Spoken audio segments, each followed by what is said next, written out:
Sejam todos muito bem-vindos a mais uma aula aqui da trilha do artigo Miopia em Marketing. Estamos na aula 7.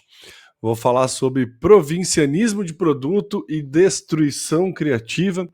Na aula passada a gente falou sobre o que o Ford pôs na frente, como a importância...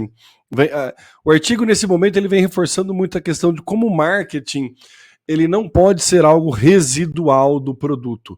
A empresa ela não deve criar um produto e depois tentar vendê-lo, que é um erro muito clássico, tão clássico que está descrito num artigo de 1960, que todo mundo comete, e principalmente depois de ver casos de sucesso como o próprio Ford, como o Fordismo em si, a gente tem um caso de sucesso que a gente, por a gente ter vangloriado ele, dado crédito a ele pela coisa errada, que não foi a redução de preço que foi o grande trunfo dele, mas sim a percepção de mercado que culminou na redução de preço, a gente criou uma estrutura, e aí trazendo para os nossos dias de hoje também, a gente criou essa cultura de que a redução de preço a qualquer custo, ela é sempre benéfica e ela, por si só, garante a expansão do meu negócio. E aí a gente fica nessa briga de redução de preço até que o projeto ou o negócio não seja mais sustentável e acontece o que? Ele quebra. Então, a ideia que ele traz alguns exemplos para a gente reforçar nessa parte de provincianismo de produto e destruição criativa. Ele vai trazer dentro do artigo ainda mais visão a respeito disso, de que o marketing ele não pode ser algo pós-produto, não pode ser algo residual do produto, mas sim o contrário, né? O produto tem que ser algo residual do marketing. Então, indo lá para a tela, que eu não estou conseguindo dar os... vocês não estão vendo, olha o vacilão aqui, ó. Vamos lá. Indo lá na tela, a gente está aqui, dá o zoom, amigo, aí, aqui. Então, provincianismo de produto, eu nem grifei, mas ele fala, né? As tentadoras possibilidades de lucro através de baixo custo de produção talvez representem a mais séria das atitudes auto-ilusórias, né? Que é isso que eu estava comentando agora, de que a gente tem essa ilusão de que ao reduzir custo, necessariamente a gente vai colocar o nosso produto em maior disposição, e isso não é verdade. Né, depende muito do seu modelo de negócio. Se seu modelo de negócio é direcionado para o custo, sim, faz sentido. Se seu modelo de negócio não é direcionado para o custo, é direcionado para o valor, não faz sentido, porque preço é uma questão de posicionamento. E eu falei sobre isso na aula 9, sobre estrutura de custos lá na trilha do Business Model Generation. Então tem uma outra trilha de conteúdo aqui sobre o preenchimento do Canvas. Se você não assistiu, corre lá, dá uma analisada e você vai ver que tudo vai fazendo sentido e vai conectando tudo aqui. Quando ele vai aqui, então, voltando para o artigo Provincianismo, ele traz, que eu acho maravilhoso, né? O exemplo clássico é o da indústria de chicote para carruagem. Sim, vamos debater a indústria de chicote para carruagem aqui numa aula sobre marketing. Olha que maravilha. Não haveria aperfeiçoamento do produto que pudesse salvá-lo da condenação à morte. Se, entretanto, esse negócio tivesse definido como parte do setor de transportes e não da indústria de chicote para carruagem, talvez ele tivesse sobrevivido e talvez ele teria feito aquilo que sempre acompanha a sobrevivência, isso é, teria mudado.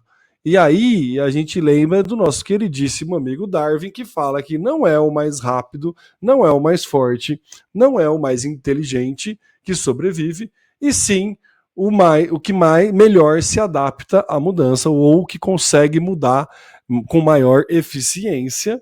Então faz todo sentido. A indústria do chicote para carruagem, com o crescimento do automóvel, realmente não faria o menor sentido. Como que você melhora o seu produto se o marketing é um residual do teu produto. Você tem o produto chicote de carruagem, e aí de repente todo mundo começa a comprar carro. Como que você melhora o seu produto chicote de carruagem para vender para quem compra carro? Não tem como, né? Mas se ele tivesse se posicionado como e aí ele até traz aqui no artigo, né? Se tivesse pelo menos se definido como parte do setor de estimulantes ou catalisadores de uma fonte de energia, né? No caso, a fonte de energia é o cavalo, talvez tivesse sobrevivido transformando-se em fabricante de, digamos, correias para ventilador ou purificador de ar. Então, se a indústria que faz chicote para carruagem entende que, na verdade, ela não é uma indústria de chicote de carruagem, e sim uma indústria de catalisador de fonte de energia, ela poderia perceber que esta fonte de energia, cavalo, não está sendo mais utilizada, mas poderia mirar outros mercados que precisam de um catalisador de fonte de energia, como, por exemplo, os purificadores de água que precisam de correias para funcionar aí, ou nos ventiladores. Bem maluco, bem difícil fazer essa analogia, principalmente você sendo do mercado de chicote. Talvez você pudesse, né, investir ali numa parceria com Indiana Jones para vender o chicote, mas, né, enfim, bem difícil você, estando inserido nesse meio, ter esse tipo de visão, mas é justamente quem tem esse tipo de visão que se destaca, então por isso que ele traz aqui esse exemplo. O que ele fala sobre o provincianismo do produto é que a gente fica só focado no nosso produto. Né? A gente tem um produto, a gente se apaixona, o publicitário adora fazer isso, se apaixonar pela ideia. Não, minha ideia é a melhor. Cara, desculpa, não necessariamente, e ela pode ser, mas daqui para um tempo ela pode deixar de ser, então não se apegue nisso. Então não se apegue no seu produto, sabe? A ideia, quando que ele fala nessa questão de provincianismo, é que você usa o marketing como algo residual, algo depois do produto, você vai ficar pensando como melhorar o produto. Só que aí vem o mercado muda, você vai fazer o que com o seu produto? Olha o exemplo que ele traz aqui, que maravilhoso, que é chicote para carruagem. Como que você melhora um chicote para carruagem quando tu começa a vender carro? Não faz o menor sentido. Então é isso, é não apaixonar pelo produto, entender de mercado. E assim, você que está acompanhando essa sequência de aulas aqui, você está vendo que isso é o mais difícil e é fundamental aqui para a gente analisar. Então ele traz isso, né? Aí ele fala bastante ele bate ainda bastante na tecla de como o setor do petróleo de novo tem essa questão de provincianismo, que uma dúzia de empresas já, enfim, aí é uma leitura bem mais histórica nessa parte inteira aqui, que é legal, eu gosto muito, mas ele bate bastante na questão de como a energia, sistemas de conversão de energia solar também vem sendo, ganhando alvo de atenção cada vez maior e tudo mais. Então ele até faz uma previsão aqui que não chega, né? Detroit geralmente avisou que recentemente a possibilidade de que até 1980 sejam comuns carros movidos a energia solar. Não aconteceu, a gente sabe, mas enfim, ele está trazendo aqui no artigo como o setor do petróleo efetivamente não se vai modernizando e tudo mais. E aí ele chega nessa outra parte do artigo que eu acho bem legal, que é a necessidade da gente trazer o conceito de destruição criativa, que vai voltar também um pouco que eu falei lá na aula, do que você tem que ser o causador da obsolescência daquilo que hoje é o teu ganha-pão. Basicamente, ele vai fazer mais um resgate nisso dentro do artigo, mais uma parte onde ele vai reforçar essa necessidade de você ser o responsável por destruir ou causar a obsolescência do que hoje é o seu ganha-pão. E essa frase, para mim, é maravilhosa, né? Olha que exercício espetacular de inovação, que não você imaginar colocar intenção em imaginar o como você pode tornar o seu próprio produto obsoleto. Maluco, né? E isso de novo em 1960, mas tudo bem. E aí ele já traz uma frase de cara bem pancada. Como as palavras custam pouco e as ações muito, talvez convenha mostrar o que implica e que conduz este raciocínio. Vamos iniciar pelo começo, o cliente. Na verdade, e aí ele de novo está falando do setor do petróleo, né, da gasolina, nós não compramos gasolina. Olha essa análise que ele fez em 1960, que maluco. O que compramos é o direito de continuar a dirigir os nossos carros. Posto de gasolina é como um coletor de impostos a quem somos obrigados a pagar uma taxa periódica pelo uso de nossos carros. Isso torna o posto de gasolina uma instituição essencialmente impopular. Jamais poderá tornar-se popular ou agradável, mas somente menos impopular e menos desagradável. E aí, se a gente traz para hoje, a publicidade de posto de gasolina nunca fala a respeito do preço da gasolina. Qual que é a maior fonte de receita e qual que é a maior oferta de valor de um posto de gasolina? Em tese, é ofertar gasolina. Nenhuma publicidade fala sobre a gasolina em si. Você cria pão, você pode comprar pão, facilidade, pergunta lá. Inúmeras vantagens, pagar com sem parar, parceria, não sei o que, mas efetivamente a gasolina não entra, porque isso é necessariamente impopular e não dá para se tornar algo popular, no máximo menos impopular, e é isso que todas as campanhas de publicidade de posto de gasolina tentam fazer. É um lugar legal de passar, porque você pode comer um lanche, você pode fazer qualquer coisa, se você precisa de ajuda, você pode perguntar lá que resolve. É muito louco, né? A gente trazer para o nosso tempo e fazer essa análise. Então é isso, né? Você só pode tornar o posto de gasolina menos desagradável. E aí ele traz que acabar efetivamente com a sua impopularidade significa eliminar. E aí não faz sentido, né? Ninguém gosta de interromper uma viagem para comprar um produto fantasma, mesmo que seja vendido pelo famoso Adonis ou uma Vênus sedutora. As companhias que vêm trabalhando, portanto, as companhias que vêm trabalhando na descoberta de exóticos combustíveis sucedâneos dos quais estão indo diretamente para os braços abertos dos seus irritados motoristas. A consecução de seu objetivo é inevitável, não porque estejam criando algo que é tecnologicamente superior ou mais sofisticado, mas sim porque estão atendendo a uma forte necessidade do cliente. E aí, de quebra, também estão eliminando odores prejudiciais e a poluição de ar. O que ele fala aqui? Que o posto de gasolina ele está sendo responsável por buscar novas soluções, novas inovações ou novas formas de tornar os carros de tornar a gasolina menos impopular ou buscar outra coisa que substitua a gasolina e não o setor de petróleo. O setor de petróleo está deixando na mão do distribuidor a possibilidade desse distribuidor inventar uma nova tecnologia que não vai usar mais a gasolina, porque esse setor é um setor que está sim olhando para o cliente. E o posto de gasolina não está fazendo, e a indústria do petróleo não faz isso.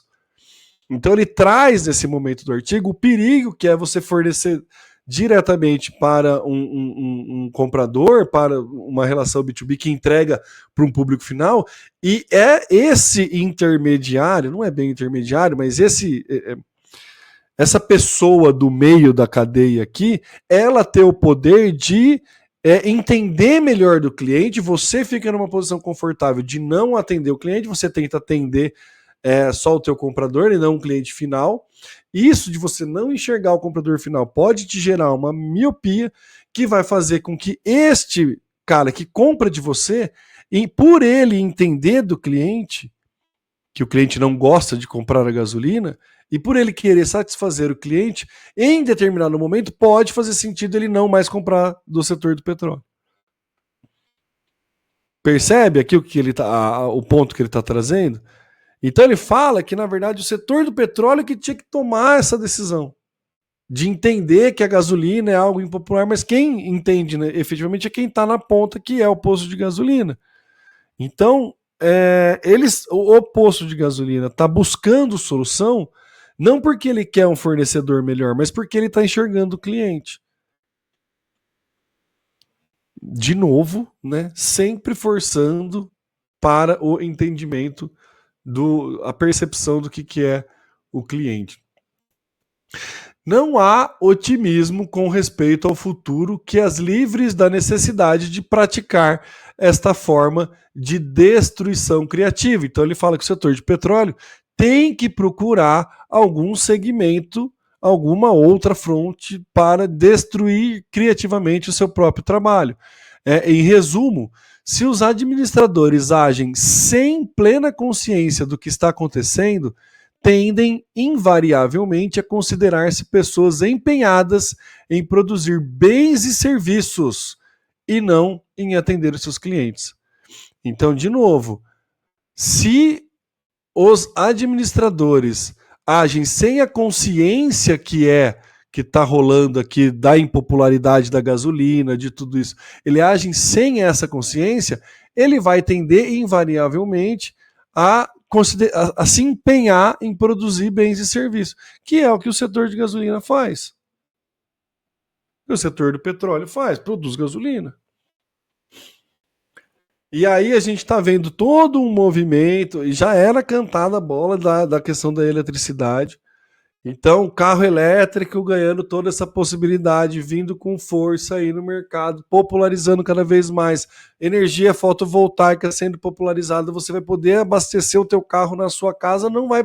Para que você vai no posto de gasolina? Quem vai querer ir no posto de gasolina? Quem vai querer gasolina? Então o posto de gasolina, ele vai começar, ele botar lá uma estação de né, recarga para quem está fazendo viagens muito longas, ainda tem uma questão de autonomia, mas ele vai buscar e ele vai deixar de comprar. Quem deveria estar fazendo isso, na visão do Levitt aqui, é justamente o setor do petróleo, que é o setor que mais vai ser impactado. E não é isso que acontece. Então, de novo, ele fala que assim, você está tão preocupado com o produto que você não enxerga o cliente lá na ponta que está utilizando o produto. Porque pro setor do petróleo, quem é o cliente? É o posto de gasolina. Então ele fica preocupado em melhorar a qualidade do produto, melhorar a logística do produto para fazer a entrega para o posto de gasolina. E não entende que se o cliente final do posto de gasolina deixar de comprar a gasolina, ele quebra também. Então, no teu serviço, você tem que analisar isso quando você faz um produto ou uma entrega para um B2B que vai revender ou fazer uso daquele serviço para atender o cliente final. Você tem que entender do mercado. Você tem que entender aonde o seu produto está sendo inserido, quem está consumindo e quais as necessidades daquele perfil de público que está consumindo o seu produto.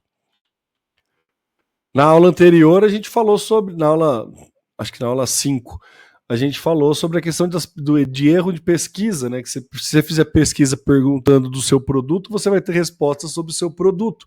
E aí você vai direcionar as suas melhorias para o seu produto.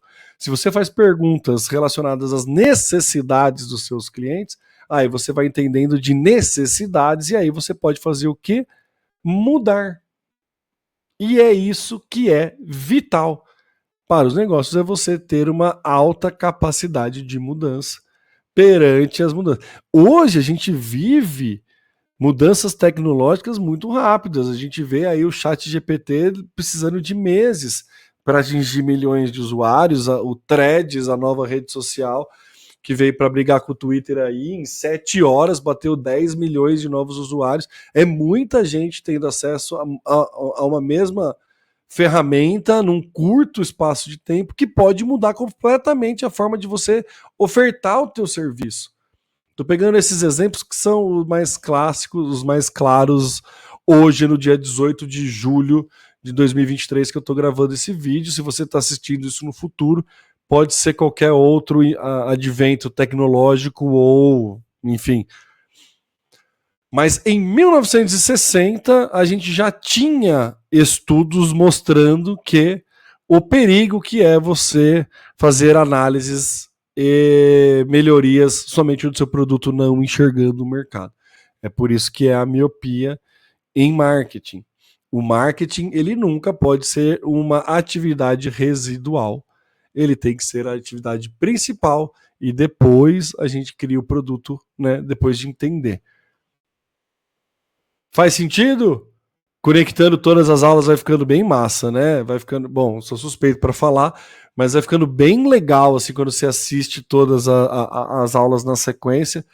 Para você assistir, ter acesso a todas as aulas, você tem que entrar aqui no temomore.com.br/comunidade e assinar a nossa comunidade, daí você tem acesso. Se você está vendo esse vídeo de graça, aberto, você não tem acesso aos vídeos anteriores. Então, se você quiser ter acesso, entrega dessa para cima, assim, aqui. Insight desse para cima, você pode, você termina a aula, você consegue ter uma novidade, que um assunto, uma conversa para usar numa reunião amanhã. Uma forma de aumentar o seu preço, de melhorar o seu posicionamento, de entender de um mercado, de mudar os ponteiros ali, os direcionadores amanhã. Esse que é o objetivo, né, dessa comunidade aqui. Eu vou parafrasear um pastor que eu ouvi recentemente, que era, como é que era? Confortar o perturbado, perturbar o conformado. Maravilhoso, né? É isso. Se você tá conformadão aí, para de ficar conformado. Se você tá perturbado, com medo, esse conteúdo aqui vai servir para te conformar. Ó, então beleza, é assim que funciona, é por aqui que a gente tem que andar, calma. Isso aqui que você tá fazendo tá certo, isso aqui que você tá fazendo não é. E a ideia é direcionar mesmo, né? Esse que é o intuito dessa comunidade. A gente ter conteúdo e ter ideias e ter insights juntos e debater juntos e conversar a respeito disso. Sempre pautado, né, em artigos ou coisas acadêmicas, livros academicamente aí comprovados e utilizados. Tem alguma lista de livros aqui que eu pretendo fazer uso, então, enfim, a ideia é ter conteúdo para ninguém botar defeito. Beleza? Valeu então e até a próxima aula, que a gente vai falar sobre, olha só que legal, pesquisas e desenvolvimento. Maravilhoso, você vai ver que também vai gerar muitos insights aí, boas ideias para você aplicar amanhã na empresa que você atua, nos seus clientes ou na sua vida. Até a próxima aula.